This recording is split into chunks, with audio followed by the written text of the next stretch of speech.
Stats don't really show a fair representation of what the fight looked like. However, in this fight, this stats could not have painted a more clear picture as to how this fight played out.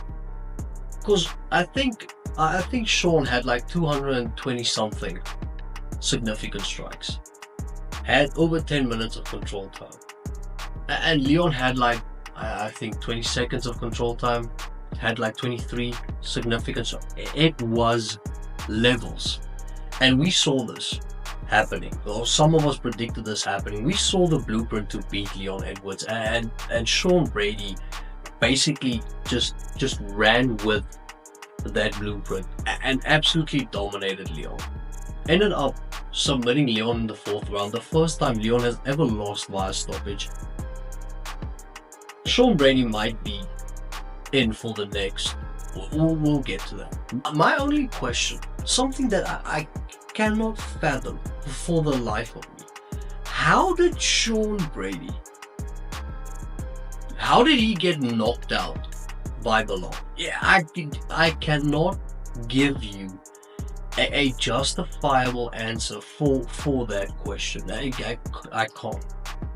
Now, yeah, the only person that believes Bilal is the best striker in the welterweight division is Bilal. Now, sure, Bilal is I mean, he's great. He is the current welterweight champion, best welterweight on planet Earth. However, his striking is not as good as Leon's. It should go without saying. And no sane person, if you think that Bilal's striking is better than Leon's, you might have to go see a psychiatrist. Problems. Due to the fact that the only reason Bilal's striking is good is due to his wrestling. And due to the fact that whenever Bilal is striking, you have to look for other things. You can't just focus on the strikes he throws, whether it's his punches, his kicks. Due to the fact that he might be using it to set up a grappling exchange, might be using it to set up a takedown. So it's not just about striking when it comes to Bilal. However, when it comes to Leon, it's only about that, because Leon's not going to try and take you down. Even though we saw him shoot in the 2nd round, I think that was more just desperation more than anything else.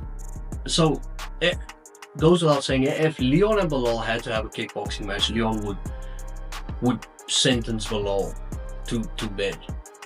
And seeing Sean Brady eat some of Leon's shots, especially within the clinch, eating that elbow strikes, could not be more impressed with Sean Brady. Now, when looking at the prelims, when I watched the prelims, felt like I was watching, Ocean's 11 or the Italian Job. I did robbery after robbery. For the life of me, could not understand some of these decisions. It's safe to say at this point that the judges don't know. They don't know ball. They don't know ball. It is insane. Now, I'm not necessarily a betting man. I don't predict the prelims, so I don't have a dog in the fight. I just watch the prelims with the hope that it would be good. And sure, not all of the fights were necessarily insane or was good viewing, but it happens. It happens. You get fights that are somewhat boring, but you have to have those due to the fact that only then you would really appreciate the good and great ones. If you see the not so good and great ones, I'm fine with that. I'm fine with watching a fight that isn't necessarily that entertaining. That might be considered boring. What I'm not fine with is the fact that these people judge fights. It is insane. The fact that Marcin Tybura beat Parkin unanimously, meaning all 3 judges looked at that fight and thought Tybura wins that one. All 3 of them. And it is fine. If it's a split decision, would still be a horrible outcome. But the fact that it is unanimous, alarm bells are ringing. It is insane. And then the Jai Herbert fight as well. There's no way Jai lost that fight. Now, once again, didn't bet on any one of them. Didn't predict any one of those fights. Just saying, don't have to be a betting man, or don't have to back someone to know that this is absurd. It is insane. We allow these people to judge fights when they are clearly. It felt like the judging in this on this card in the prelims felt like the judges wanted to take away or simply dismiss the notion that they favor home fighters by going full 180 and doing something absurd by picking their opponents to win. It doesn't matter who fought better. Marcin Tybura walked into that fight a winner because the judges decided that's a winner right there. Insane. However, we had some good fights. Saw Barnan versus Tamur in the women's division. I thought it was a good fight. Did anyone notice Barnan's fighting style being a bit odd? Seeing that it's somewhat of a karate stance. However, she tends to hop forward on the one leg.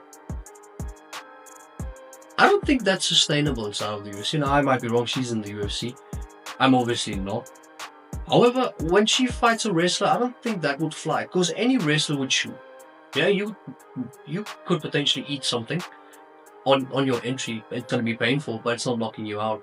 Every wrestler would take that going in. Yeah, everyone would take that potential threat and try and shoot on it. In the second round, she ate a head kick clean. It looked like she took a whole bite out of that shin. I thought it was over. Usually we don't tend to see women recover from such a devastating blow. She did.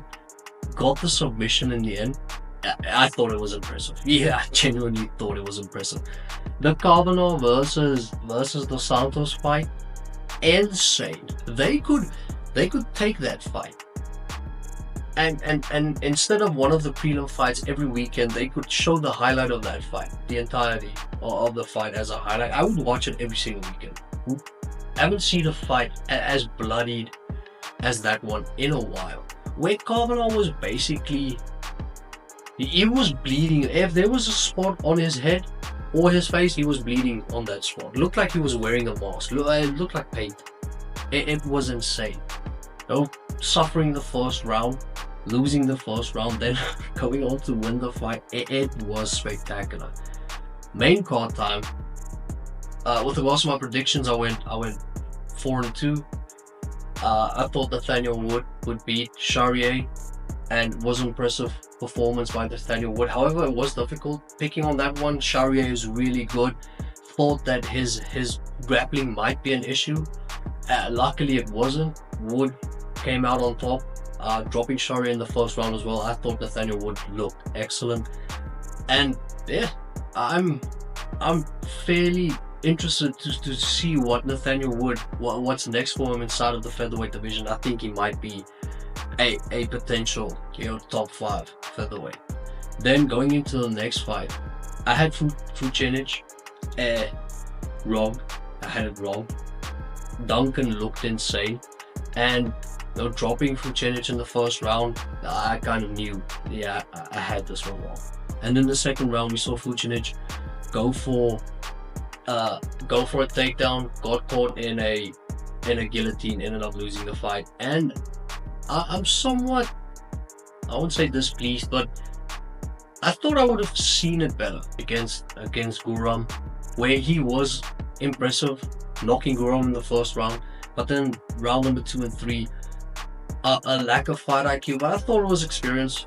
I thought it was just a lack of experience within the UFC. Thought he would bounce back against Chris Duncan, and then we saw Chris Duncan just dispose of Vucenic. Now, I think that Vucenic is really good. I think Jordan is really good.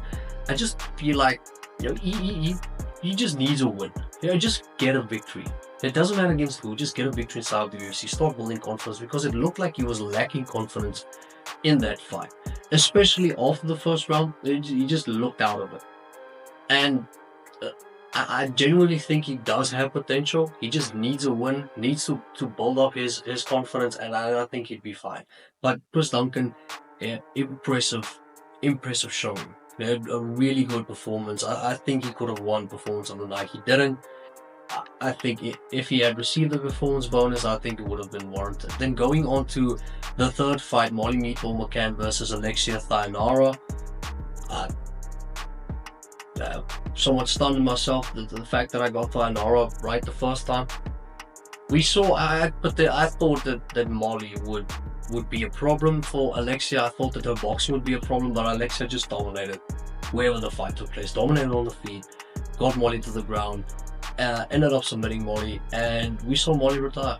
And it sucked because Molly gave us some insane highlights. She's always entertaining, always fun to watch.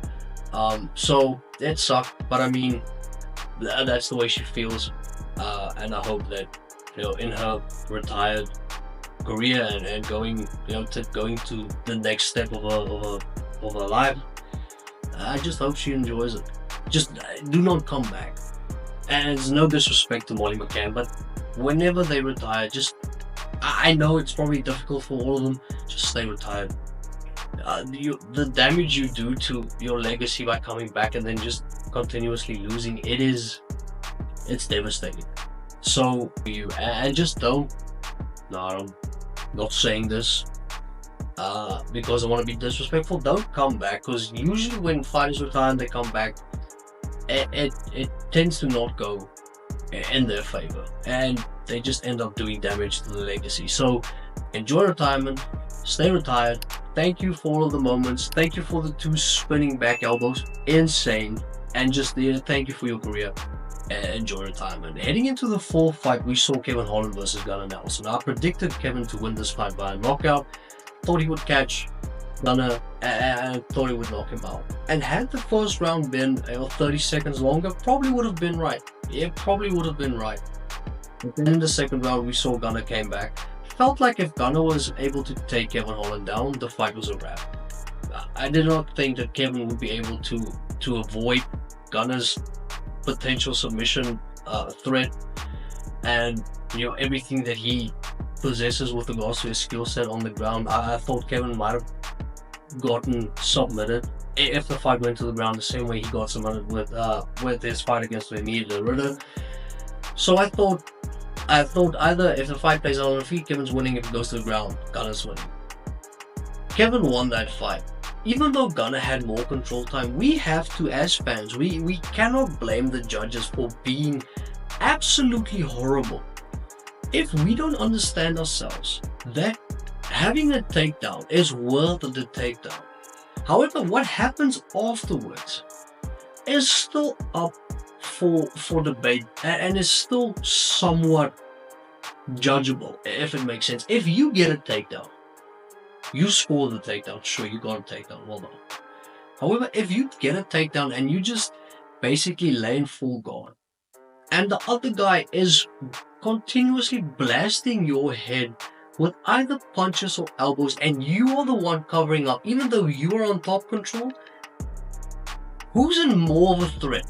Who's more of a threat? Who's in a more dire situation? You on top that is getting your head busted open with elbows and shots, or the guy underneath that is seemingly very, very calm and for some reason doesn't see you as a threat? So who should that be scored for? Definitely not the guy, just due to the fact that he has top control. Means nothing without a threat. If you are covering up while you are on top control, then that control doesn't mean anything. That control time, being on top control, doesn't mean anything. And we saw that in this fight where Gunnar had top control, wasn't Kevin's guard,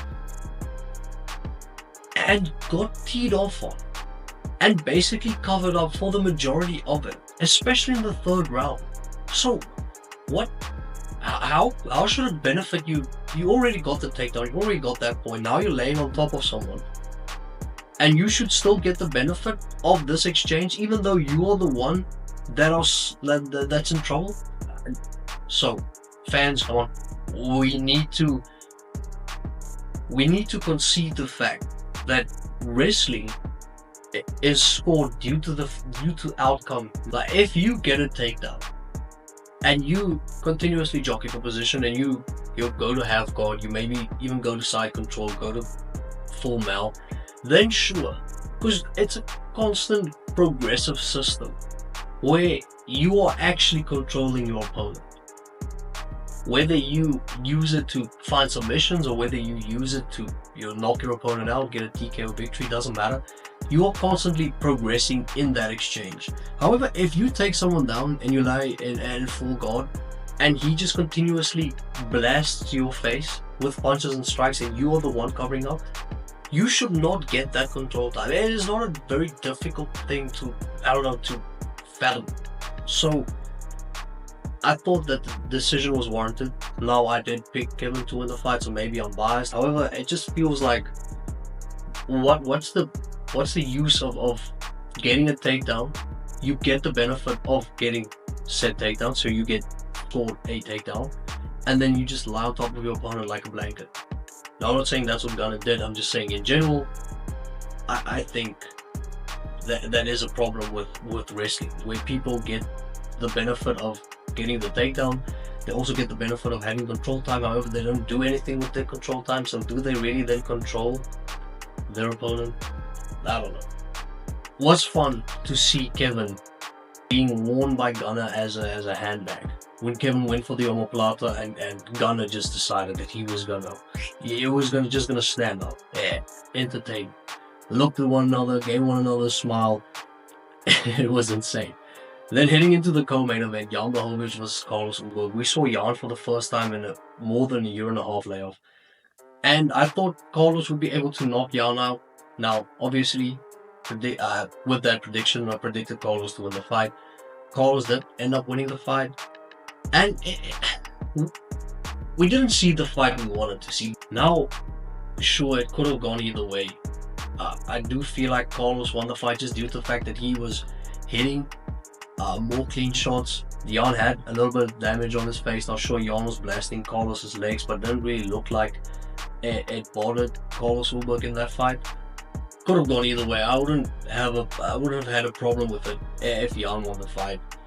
But we cannot really blame Carlos for having that fight. First of all, thanks to the tango. Jan wasn't necessarily super active with the way that he fought, and Carlos was the one who had more to lose in that fight. Now, yeah, sure, Jan is a little bit older and might be Jan's last push, but Carlos being on a 7-fight winning streak, being this close to being a number one contender, felt like he had more to lose in that fight. Felt like Jan had to take the fight to Carlos rather than Carlos having to take the fight to Jan. And due to the fact that Carlos is, I'd say, a more technical striker, had the advantage on the feet, I think the result was warranted. However, it wasn't the best fight we've ever seen in our lives. But I think a lot of credit has to go to Jan Blachowicz though. He is insane. The guy has your Romero's serum, where he just doesn't age. And in fact, looks better with age. I mean, guy's made of steel. Legendary Polish power it's not exaggerating. The guy would go shin to shin with anyone, and he would win. The guy has insane leg kicks. But I just felt like it wasn't enough. Now I hope Jan stays. I think he still has a lot of victories within the UFC. I mean, he looked good, especially considering the fact that he was a year and a half removed from the sport. So all in all, I felt like the result was the right one. I felt like performance-wise, Jan was better than Ulberg, but that pertains to Jan's capabilities and Carlos's capabilities. Just because Jan was performing better than Carlos doesn't mean he won the fight. He performed better due to the expectations, due to the fact that he was a year and a half removed from the sport, not due to the fact that overall he was just better. Yeah, if that makes sense. And then obviously in the main event, Leon Edwards versus Sean Brady. I think Sean Brady definitely has to be the next number one contender. If if Jack wins or if Bilal wins, it doesn't matter. I think Sean should fight the winner. I don't know how serious Shavkat Rakhmonov's injury is, how severe it is, how long it's gonna be, the layoff, but I think it's gonna be some time. So I think Sean Brady takes on the winner of Bilal versus Jack Della Maddalena, and I think it's fair. There's not a lot of number one contenders within the welterweight division right now. It is probably, goes without saying, one of the probably the most boring division in the UFC right now. Not because of the champion, just because of the whole division. In every division we look, there are like at least 6 guys that could potentially be the champion. Welterweight feels like the only one where it's like 3, if we're being honest. So that's just how it stands within the welterweight division right now. Doesn't mean it's gonna be there forever. Probably a year from now, we'll look back and say, well, the welterweight division's insane. But that's my reaction for UFC Fight Night. Sean Brady versus Leon Edwards. Let me know in the comment section which fight did you enjoy the most. What do you think should have been fight of the night due to the fact that they didn't hand out that performance? There was just basically a lot of performance bonuses. So let me know what you thought, what was the fight of the night. Let me know which fight impressed you the most, which fight impressed you the most. And yeah, have a great day.